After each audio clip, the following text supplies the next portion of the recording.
అయిన తర్వాత 1 kg oil వేసుకున్నా. మంచిగా నూనె వేడెక్కిన తర్వాత ఈ విధంగా ఆయిల్లో ఫ్రై చేసుకోవాలి. ఒక్కొక్క వేడెక్కిన తర్వాత ఒక్కొక్క ముక్క తీసుకొని ఇలా విడివిడిగా ఆయిల్ ఫ్రై చేసుకోవాలి. విడివిడిగా ఒక్కొక్క పీస్ వేసుకుంటే విడివిడిగా వస్తుంటుంది. ఈ విధంగా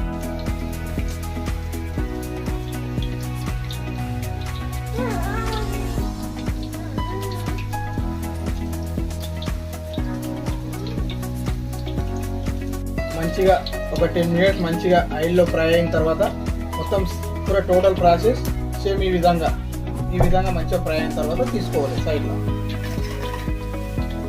మంచిగా ఆయిల్లో ఒక 10 minutes మంచిగా ఫ్రై కావాలి. మంచిగా ఫ్రై అయితే మంచిగా టేస్టీ ఉంటుంది. చికెన్ అనేది మంచిగా ఉడుకుతుంది. మినిమం ఒక 10 minutes మంచిగా ఆయిల్ ఫ్రై చేసుకోవాలి. ఆయిల్ గ్యాస్ మంచిగా స్లో ఫ్లేమ్లో పెట్టుకొని మంచిగా ఫ్రై చేసుకోవాలి. మొత్తం ప్రాసెస్ ఇదే విధంగా చేసుకోవాలి.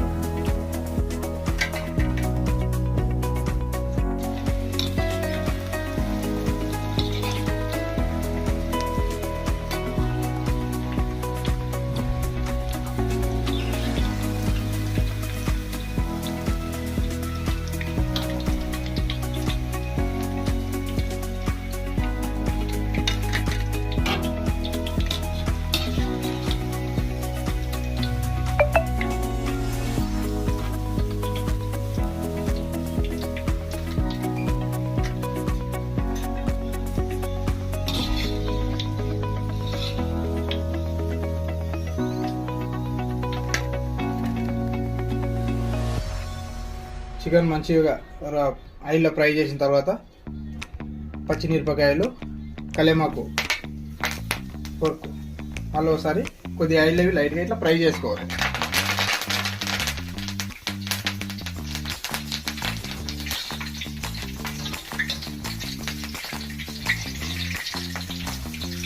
మొత్తం ప్రాసెస్ అయిపోయిన తర్వాత దాని మీద మంచిగా లెమన్ పిండుకొని మనకు లెమన్ పిండుకున్న తర్వాత కాజు చికెన్ పకోడీ ఏ విధంగా ఉందో తిని మీకు టేస్ట్ అనేది చెప్తాను.